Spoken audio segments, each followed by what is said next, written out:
Hello and welcome to today's installment of the Daf Yomi, Daf 12 Omid A, and the tractate, the Masechta is Teruma. Let's dive straight in. So it says, Amalei. Rabbi Yosef said to Abaye, slaughtering a permanent peace offering containing a non-sacred fetus is not subject to the prohibition against slaughtering non-sacred animals in the temple courtyard. Do we read the verse? If the place which the Lord your God shall choose to put his name there shall be far from you, then you shall slaughter of your herd and of your flock, in Deuteronomy 12:21. As applied to such a case, this verse prohibits the slaughter of non-sacred animals in the temple, but only those that could be slaughtered elsewhere. But here he has no choice but to slaughter the pregnant mother in the temple, since it was a peace offering. Abai posed the opposite dilemma to Rabbi Yosef. According to the opinion of Rabbi Yochanan, fetuses can be consecrated. Even consecrated the fetus, but not its mother, as a peace offering, such that the mother is non-sacred and the offspring is a peace offering.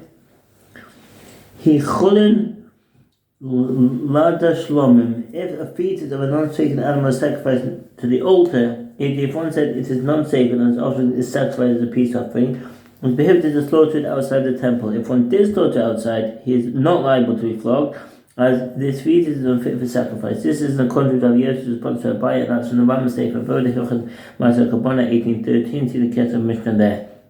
When he slaughters outside the temple courtyard as a non-sacred animal, what is halacha? Is one liable for it due to the prohibition against slaughtering offerings outside the temple courtyard or not? Rav Yosef said to Abaye, do we read the verse that they may bring them to the Lord in Leviticus 17:5 as applied to this case? The full passage reads, any man of the house of Israel who shall slaughter a bull or lamb or goat and has not brought it to the entrance of the tent of meeting, that man should be cut off from among his people, to that end that the children of Israel may bring their sacrifices which they sacrifice in an open field, even that they may bring them to the Lord, to the door of the tent of meeting. Leviticus 17:3-5. This passage indicates that the prohibition against slaughtering offerings outside the temple applies only to those offerings that are fit to be slaughtered inside. But this fetus is not fit to be slaughtered at all until it is born. The Gemara cites another version of this answer.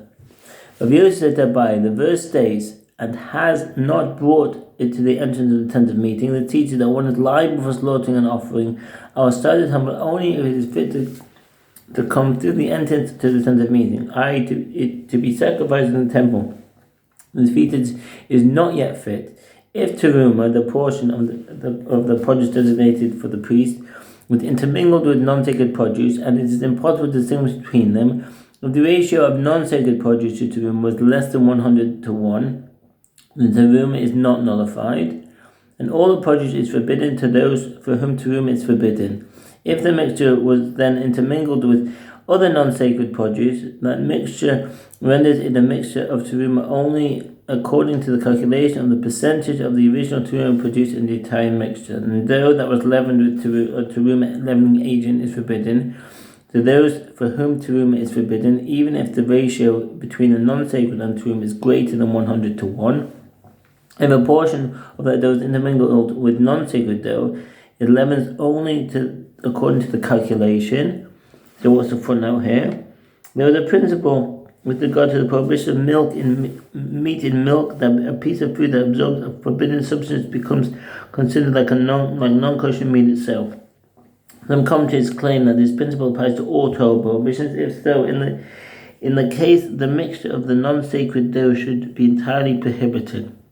Some commentators explain that even according to that opinion, the principle takes effect only in a mixture of two liquids, whereas here the two substances are dry, and therefore the dough was leavened with a teruma leavening agent, renders another item prohibited only according to the calculation of the Rambam. Even if the presence of the leavening agent renders it like a mixture of two liquids, this is not comparable to a mixture caused by cooking.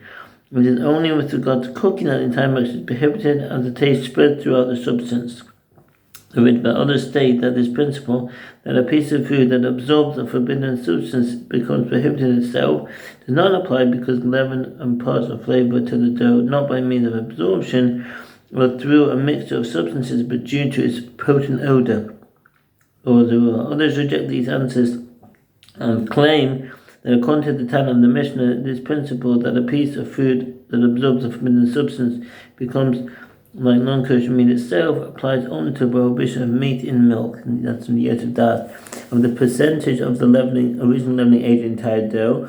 And the second dough is forbidden only if the quantity of the original teruma leavening agent inside it is sufficient to leaven it. And if 3 log of drawn water is poured into a ritual bath with less than 40 seah to complete the requisite 40 seah, the ritual bath is invalidated. But water drawn invalidates the ritual bath only according to calculation as explained in the Gemara. So what does that mean?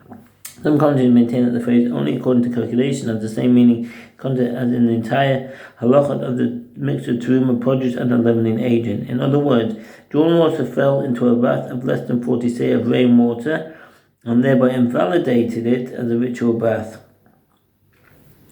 But if water was subsequently drawn from this mixture into other rainwater of less than 40 seah, they invalidate the rainwater only according to the calculation of how much drawn water in the entire mixture rather than considering the whole first mixture as drawn water in Sfas Emes. And the water of purification, what's that? Bein hapras. There are different opinions with regard to the source of this term. Rashi and Tosfot explain that it's derived from the root pei reish samach, meaning to break up, as its rich impurity comes from bones broken by a plough. The Rambam indicates that it is derived from a different meaning of this root, to spread, parisa, as the impurity is spread throughout the area. Others claim that the word is derived from the Greek paros, meaning before. It also means a courtyard, in its case the yard around the grave. Yet others relate it to the Greek aporos, a place without passage, having no way in or out. The red heifer becomes water purification only at the placement of the ashes into the water, but not placement of water onto the ashes. On one base of Paris, a base of Paris is a place that the sages decreed rich the impure as though it were a cemetery. There are 3 cases that are defined as a base of Paris. The first type is a field known to contain a grave where the location of the grave within the field is unknown. Therefore, the concern is that any particular part of the field may be where the grave is located in Tosfot on Nidas 57a. The second type is a field in which a grave was ploughed over, and there's concern that the bones may have been scattered throughout an area the size of 100 cubit furrow. Ohola 17.1, Rama Sefer Zahora, Hilchat Tumas Meis 10.1, Rabbeinu Shemaya, Ohola 17.1. This kind of is a field where people would eulogize the dead, based on Paris, because part of a corpse might have fallen there. Ohola 18.2-4.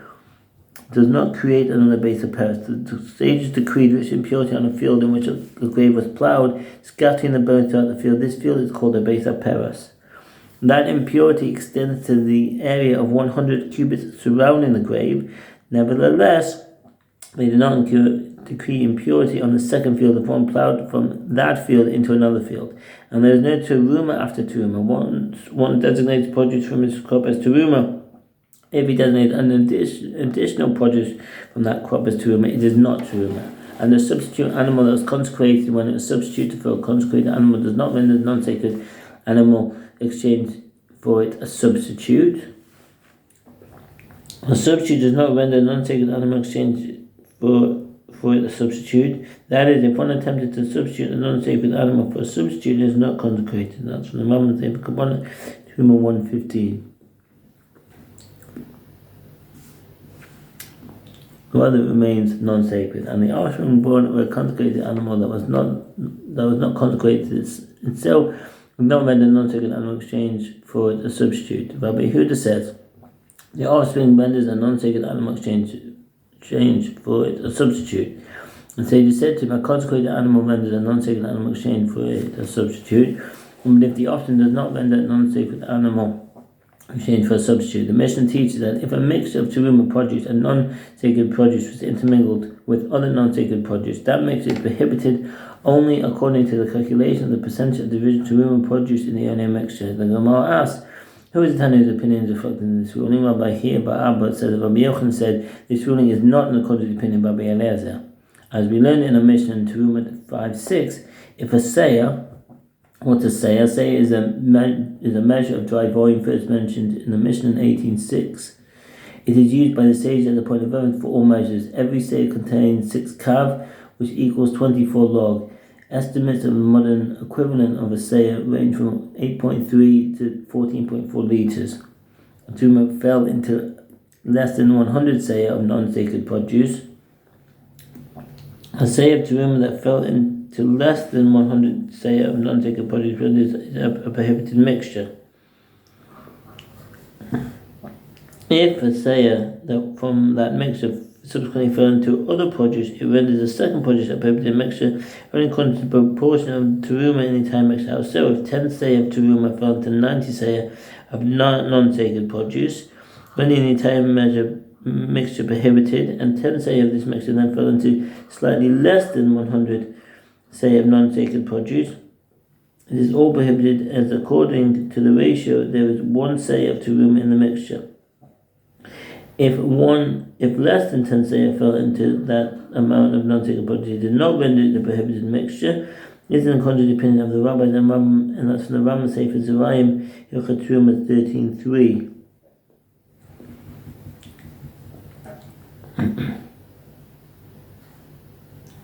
And thereby cause it become a prohibited mixture, since the amount of teruma is too great to be nullified by the non-sacred produce, and the seah from the mixture subsequently fell into a different place with non-sacred produce. Rabbi Elazar says the seah from the original mixture renders it a prohibited mixture as definite teruma would.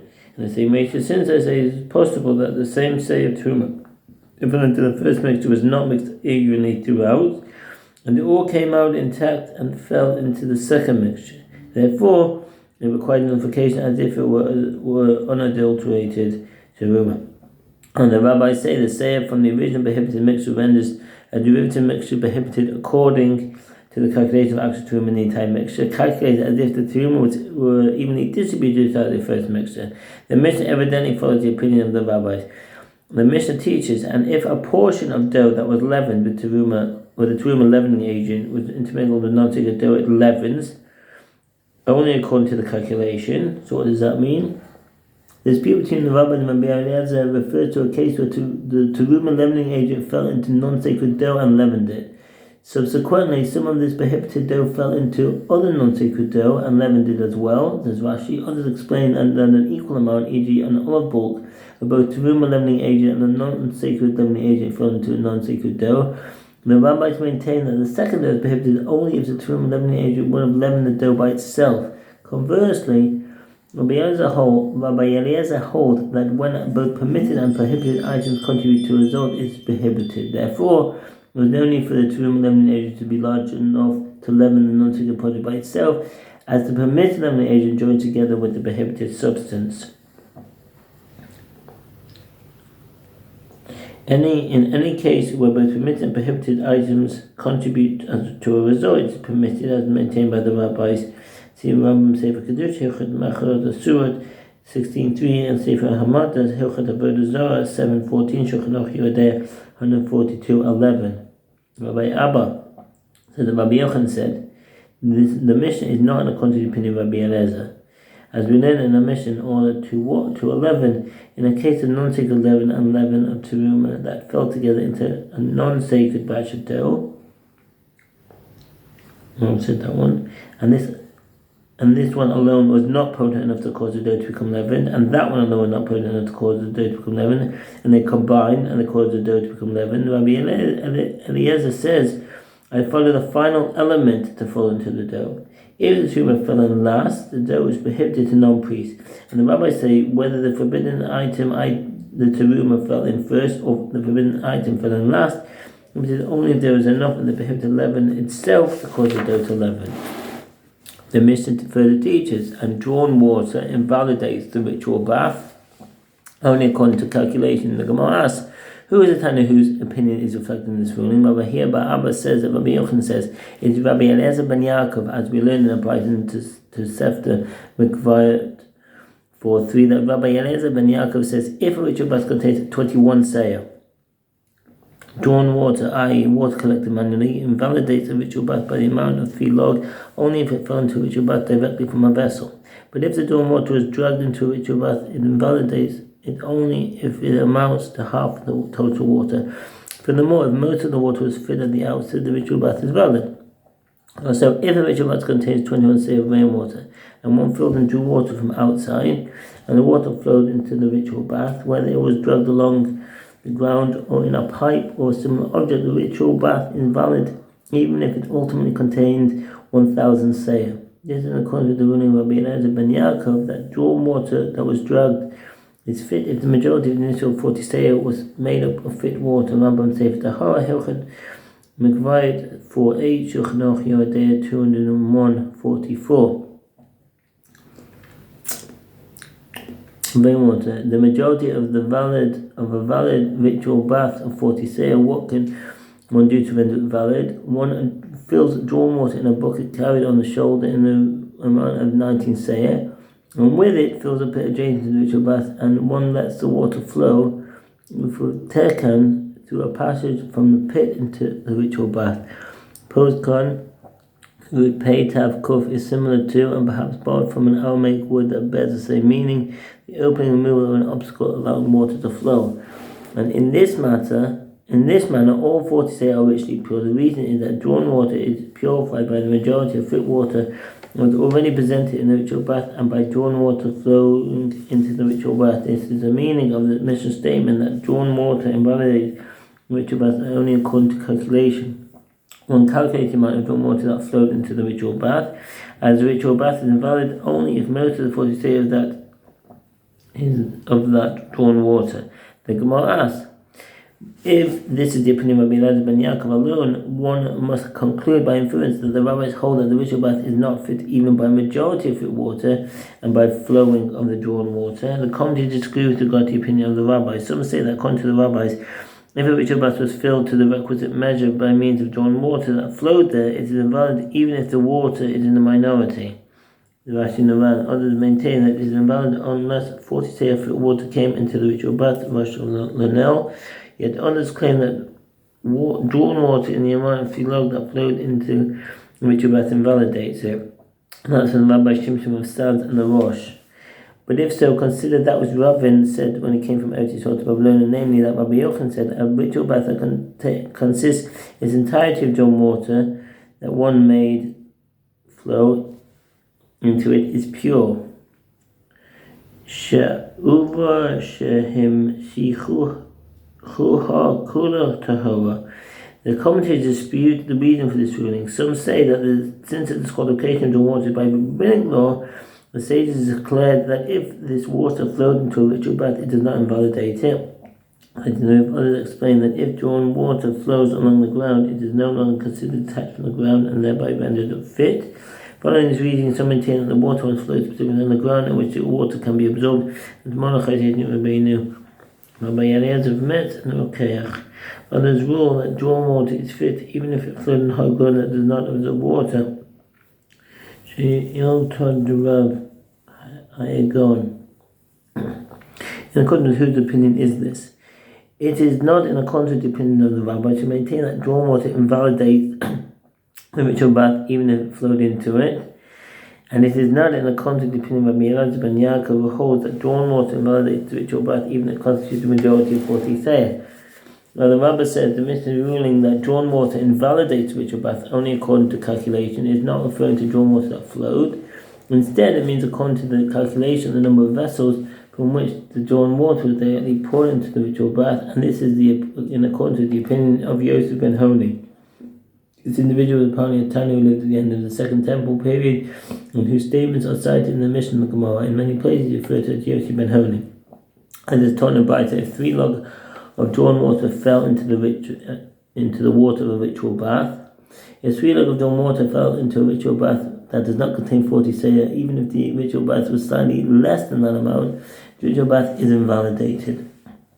Even if the 3 log fell from 2 or 3 vessels, a small amount from each, they combine to invalidate the ritual bath. This applies only if one began to pour water from the second vessel before water from the first vessel stopped entering the ritual bath. If the flow of the first vessel had ceased before one started to pour from the second vessel, the waters do not combine. Furthermore, even if one began to pour from the second vessel before he finished pouring from the first, the waters invalidate the ritual bath only if they came from no more than 3 vessels. This is a halacha only if one did not initially intend to pour the entire 3 log into a ritual bath. If one did intend to pour all the 3 log from the outset, the ritual bath is invalidated even if he poured a very small amount at a time from many vessels. This is according to the opinion of the first 10 of the Bais. Rambam says to Hilchon Bait 5.1, Shulchan Aruch Yodea 201.15. See the Shach there. That lacked the requisite measure from 2 or 3 vessels. Commentators dispute the halacha in a case where 3 log of drawn water fell into a ritual bath from 3 vessels. Some say that they invalidate the ritual bath only if there was 1 log in each vessel. Rashi, it's maintained that if each vessel is fit to contain a log, the ritual bath is invalidated, even if the water was divided in such a manner that there was less than 1 log in or more of the vessel.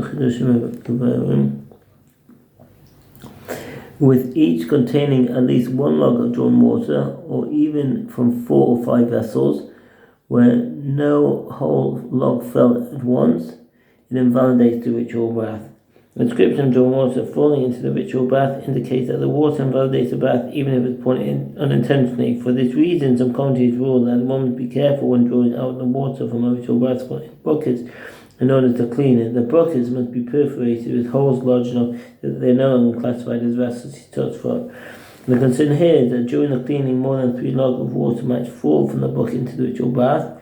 The later commentators note that according to the opinion of those early commentators in the Rambam who maintain that water from different vessels combined only with water began falling from the second vessel before it stopped falling from the first vessel, there is no need for such a concern in this case, as the water from the second vessel could fall only after the water in the first vessel stopped falling. That's from the Chad. For this reason, it applies only in a situation where several people are cleaning the ritual bath simultaneously, just to Mevarim.